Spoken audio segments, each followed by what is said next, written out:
Okay, thank you very much.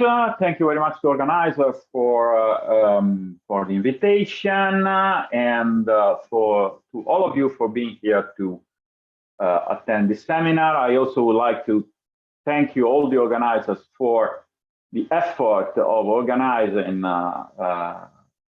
mathematical congress in number theory congress in this particular time of our lives, and because well, it was not so a great period for all of us on the planet. So let's say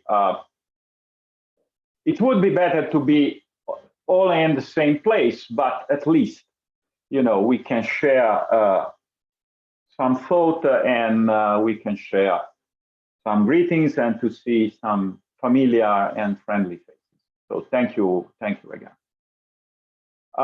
Okay, I'm not able to do a talk like Professor Trajan just did, so I will help myself with slides and with a pencil to try to convey the ideas which I used to develop an algorithm which is an efficient algorithm to compute the quantity L prime over L 1 chi, so the logarithmic derivative computed at 1 for a Dirichlet L functions, Dirichlet L function. And the motivation for starting to work on this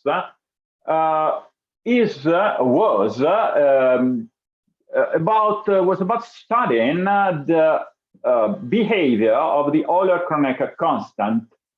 In short, if you have a number field k and you take the Dedekind zeta function attached to k, we know that zeta k of s is a simple pole at S1, and we can write the expansion of this function near 1 so that we have the pole with the residue c minus 1 and then the constant term c naught plus another term. Now, the Euler-Kronecker constant is precisely defined as a ratio between c naught and c minus 1. And if you specialize the situation taking the cyclotomic fields attached to an odd prime q, so q of zeta q, and clearly zeta q is a primitive q root of unity, then we know that we can factorize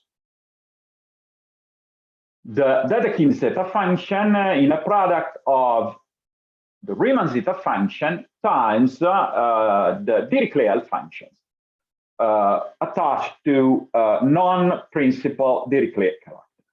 So in this situation, the Euler-Kronecker constant for this field will take the following very nice form, in which you see that in fact a key point, a key role, is played by the logarithmic derivative at 1 L prime over L 1 chi, and gamma is the Euler constant or Euler-Mascheroni constant, as we wish to call it. Now, a huge amount of work about this was done by Ihara and his collaborators around 2005, 7, 10, and so on. Another important result was proved by Kevin Ford, Florian Luca, and Peter Moret, in which they do a lot about studying the behavior of the Euler-Kronecker constant GQ. I call this with this Gothic G, because otherwise gamma Q will clash with other constants which are the same name, like the one Sumaya Sadedin discussed yesterday. So I just changed a little bit the notation. And for Luca-Moret did a lot, and in particular, they also have some computational results, which is connected with the one I will talk about. Other important constants connected on this are, for example, the analog of this GQ for the maximal real subfield of Q of the cyclotomic field. And again, in this case, we have a very nice formula to express this, which uses just the even Dirichlet character. The same summation, let's say, the Euler-Mascheroni constant plus the summation over Dirichlet. So if you want to study numerically, let's say, the behavior of both GQ and GQ plus, well, the point is being able to compute this stuff first. So we need something reliable and fast to compute this. Why we would like also to do that? Because Ihara conjectured in a paper that that GQ and GQ plus should be both positive. The first example, the first counterexample of this Ihara conjecture was obtained by Forluca and Moret, in which they proved that in fact there's at least one negative value attached to this prime, whose size is about 900 millions. Okay, it is this 964 million and so on. Okay, you see it's negative, but let's say not so negative.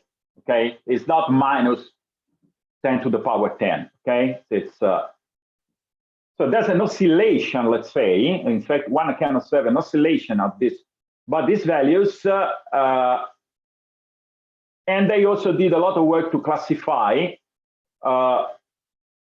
good primes in the sense that these primes might have a negative GQ Euler-Kronecker constant. For GQ plus, we have no counterexample.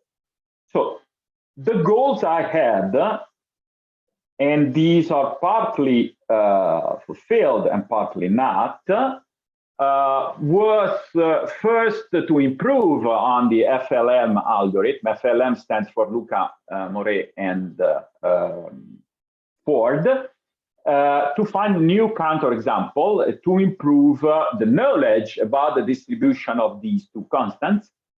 FLM had a scatter plot up to for Q odd prime up to 5,000. Now I reached the first Q up to 10 to the power 6, then 10 to the power 7 in a joint paper with Luca Righi. And in the same paper, we were also able to find other 3 counterexamples of Ihara conjecture, whose sides are 10 times about the number Q of Ford, Luca, and Moret, and then the last one is 50 times larger. Now, it seems they are not so,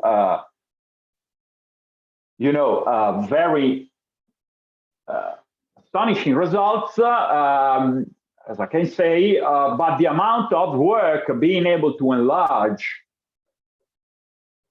the size of knowledge about GQ and GQ plus up to this bound is huge, and the same being able to work with numbers, prime numbers up to 50 times 10 to 9, which is the size of the largest counterexample we were to Ihara conjecture about GQ we were able to show in this paper, which was recently published in the mathematics of computation. On the side of this, clearly we were also able to study the size of the maximum of this quantity. And in a paper with Lanzuri, Younes Lanzuri, I was also able to study the size and give an upper bound, a theoretical upper bound about the size of the minimum of this quantity. There were no at all results about the minimum of this quantity. It's clear that the minimum is, for example, important, because if you're able to see that the minimum is non-zero, that as a byproduct, you see that L prime is not, L prime at 1 is not 0. And in fact, we just have an upper bound and not a lower bound, theoretically, but the computation suggests that it might be the case. And in fact, the computation shows that up to 10, for every prime up to 10 to the power 7, we do not find any 0 about the minimum of this quantity. Okay, so that's suggested. Then I work also on the size of L1 chi, as Professor Trajan just said before. First, I work alone on that about the Littlewood estimates on L1 chi, the size of L1 chi, and so I was able to confirm this asymptotic estimate by old asymptotic estimate by Littlewood up to a certain Q, again up to 10 to the power 7, and then with the help of Professor Trajan, we were able to study the most recent inequalities on this by Lanzuri and Sandor Arajan and another collaborator that I now do not recall his name. I'm sorry for that. I'm deeply sorry. Other possibilities when you are able to compute these quantities are essentially you see if you can extend the problem, extend the algorithm, the shape of the algorithm, the rangeability of the algorithm to work on other fields. And in fact, quite recently in a joint paper with Alessandro Cholan and Peter Moret, we were able to work on a problem which is about the asymptotic order of magnitude for sums on the divisor function, which is also attached. Some of these divisor functions are also attached to coefficients of cusp forms, and we found out that in fact this asymptotic behavior is connected with the Euler-Kronecker constant attached to some number field, which in some sense is an intermediate number field between the cyclotomic 1 and Q, like essentially the maximal real subfield is. So depending on the divisor sum you are using, you can translate this in an algebraic setting. So you work in a number field which can be defined as a subfield of the cyclotomic field and work on that.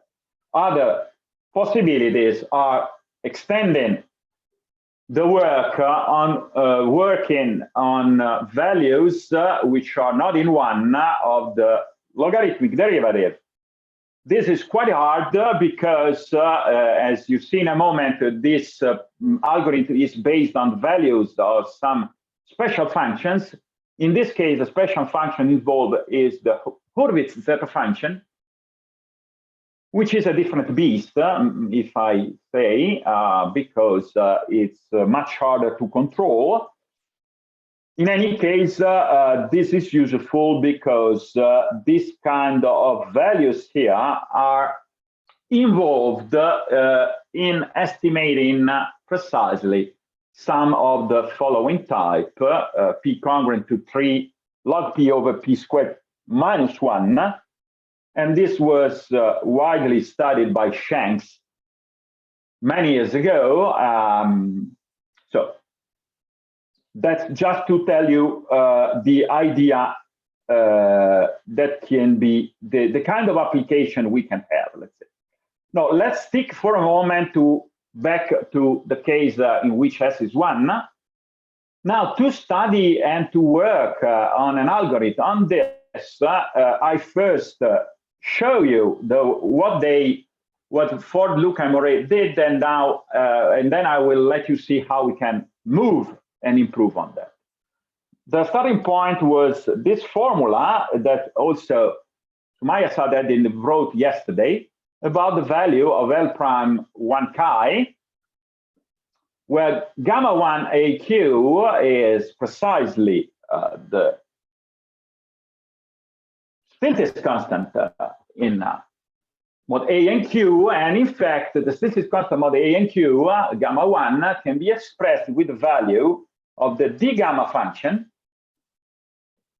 psi AQ, on rational points, and of this psi 1 function, which can be defined as with the following series, and I immediately remark to you that this series converges, but very slowly.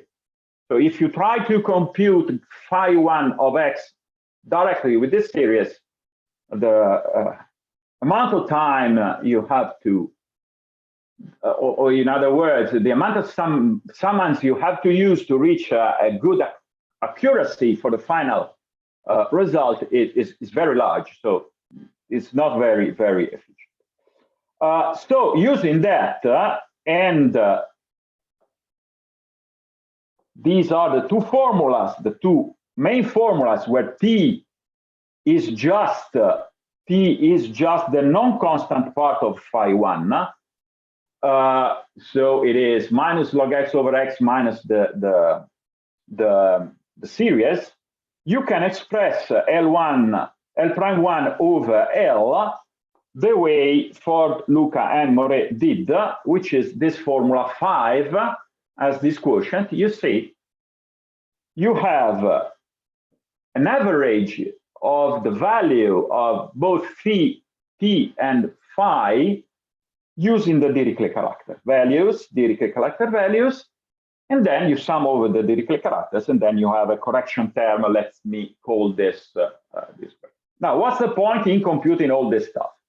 You need two special functions, t and psi, and they have to be computed and rational points in 0, 1.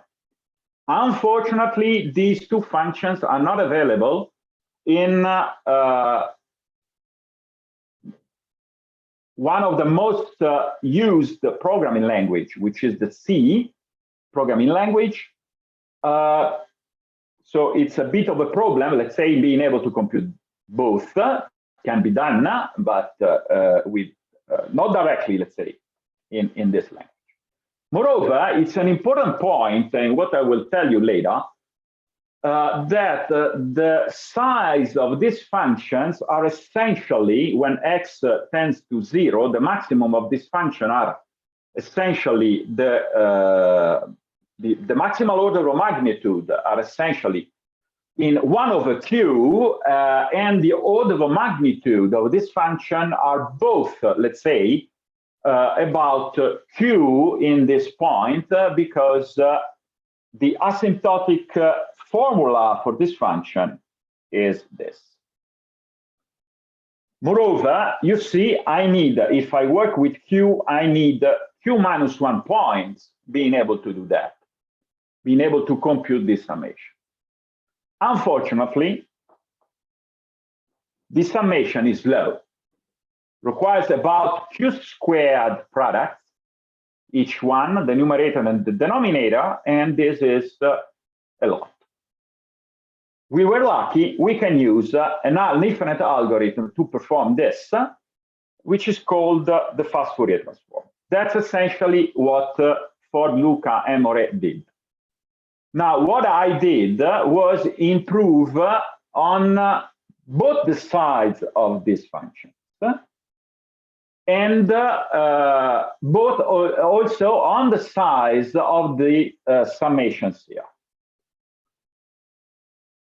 Okay, so the trick starts in using a quite old formula to express the same quantity, L1 and L prime 1 chi, using different functions. I mean, just a moment, I'm going back for a moment. Why it is important, this remark about the size of the functions involved, the special functions involved?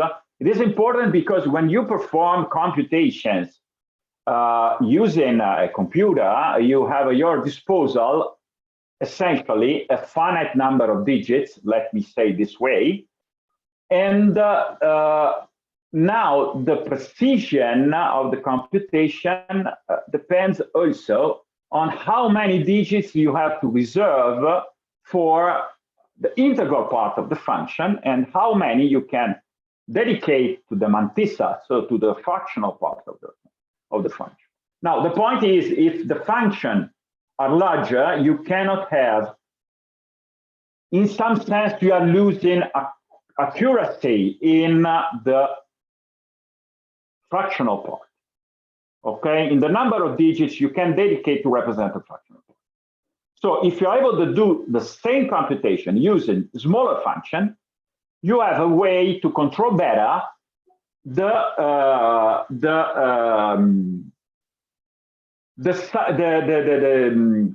accuracy of the overall computation. So the point is to split between odd and even Dirichlet character. I skip this part, which is classical and based on the functional equation.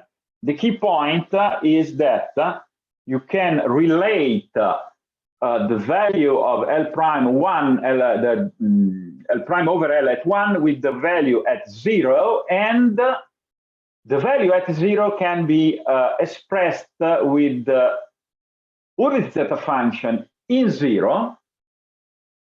So all this is classical. So essentially, L prime in 0 can be expressed with values of the log gamma function. And L in 0 can be expressed with something which does not involve any special function. It is the so-called first chi-Bernoulli number. This is just the average A chi of A divided by -1/2. That is so in this case, the odd character case, you can simplify from a computational point of view the computation because you are using simple functions. You can do something similar for the even Dirichlet character case, but in this case, the analog of the log gamma function is played by this function R of x, which is minus the second partial derivative of the whole with zeta functions computed in 0.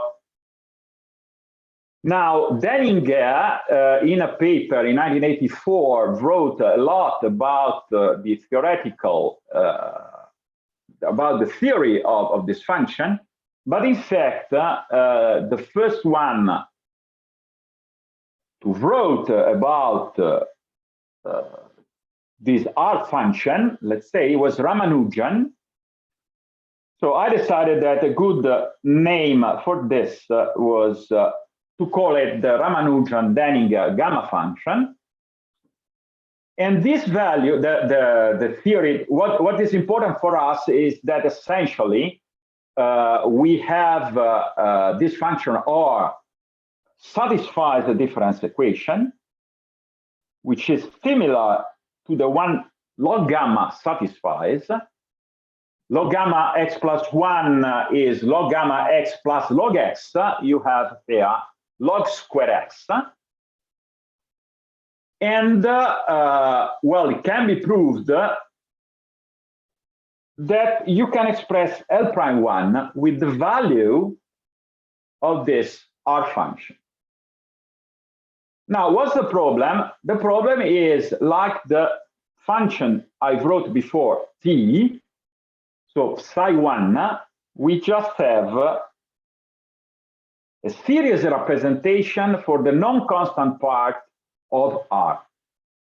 I called S because R reminded me Ramanujan, and S clearly reminded me Srinivas Ramanujan. Okay, so the name and the family name, even, you know, Ramanujan is not a family name. Anyway, the key point is that you do not care about the constant term. The constant term will give you a zero term because of the orthogonality of the Dirichlet character. So you put all this stuff together and you have an alternative way to express the same quantity you would like to compute based on S, which is essentially R minus a constant, okay, and log gamma. Before you add log gamma and the first Bernoulli number. Now, you see, it seems to be essentially the same, but you have two gains here. Okay, B1 kind does not involve any special function. That's the first gain. Second, even if S is just defined by a series, log gamma is available in the C programming language. So you have something reliable you can use. Moreover, the asymptotic order of magnitude of the values you need to compute this are smaller.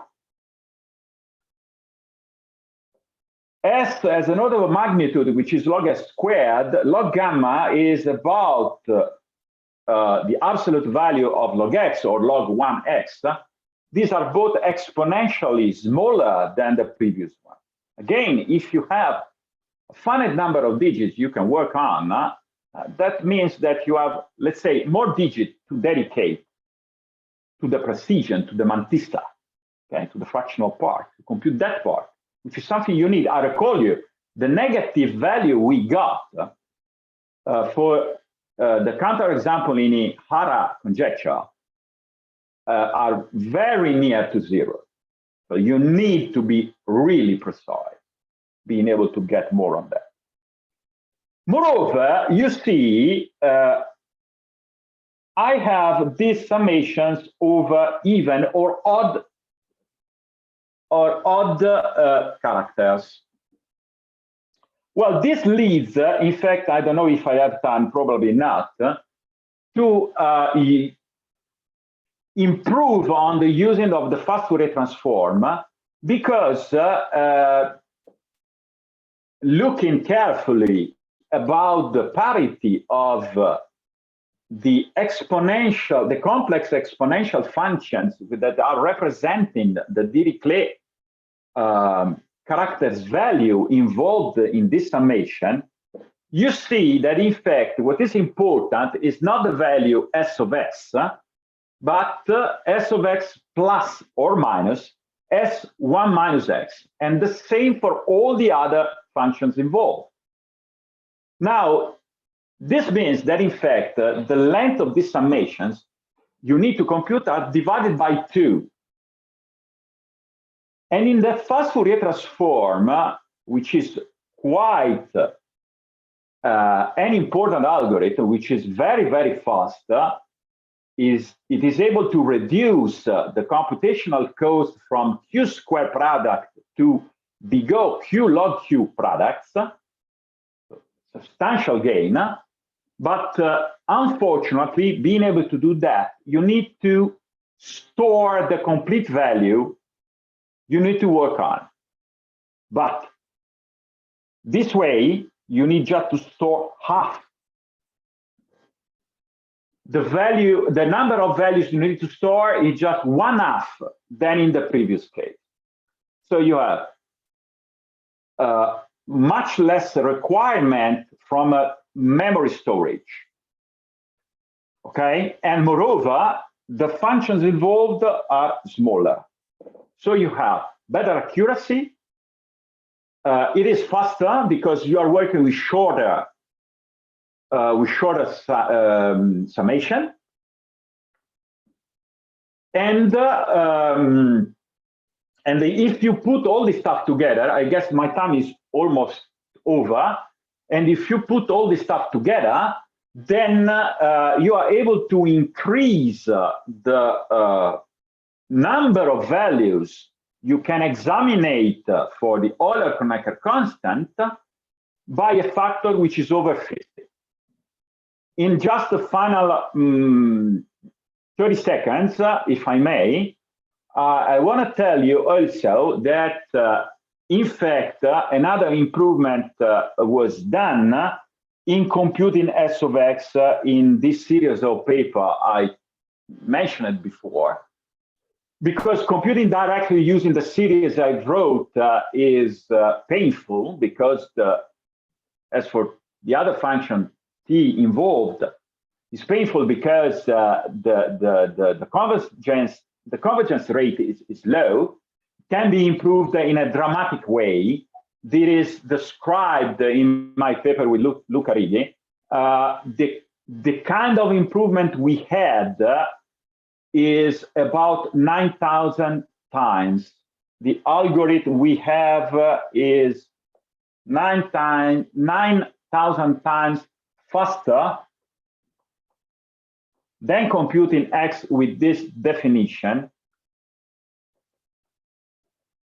And this is clearly something which changed the game completely, because something which was absolutely uncomputable, essentially. It means I can compute the larger, so final remark, the larger counterexample, I was able to compute the value of S in about 8 hours of computations on a desktop PC.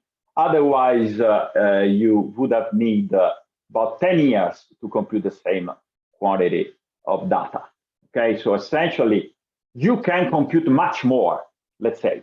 So you have more data, and hopefully you will be able to understand better the underlying phenomenon connected to these quantities, not just GQ, but clearly, since in fact what we are computing, the quantity about the Dirichlet L function, the logarithmic derivative of the Dirichlet L function at 1. So thank you very much for your attention. I'm sorry if I was not able to convey completely the ideas. Try to do my best. Thank you very much.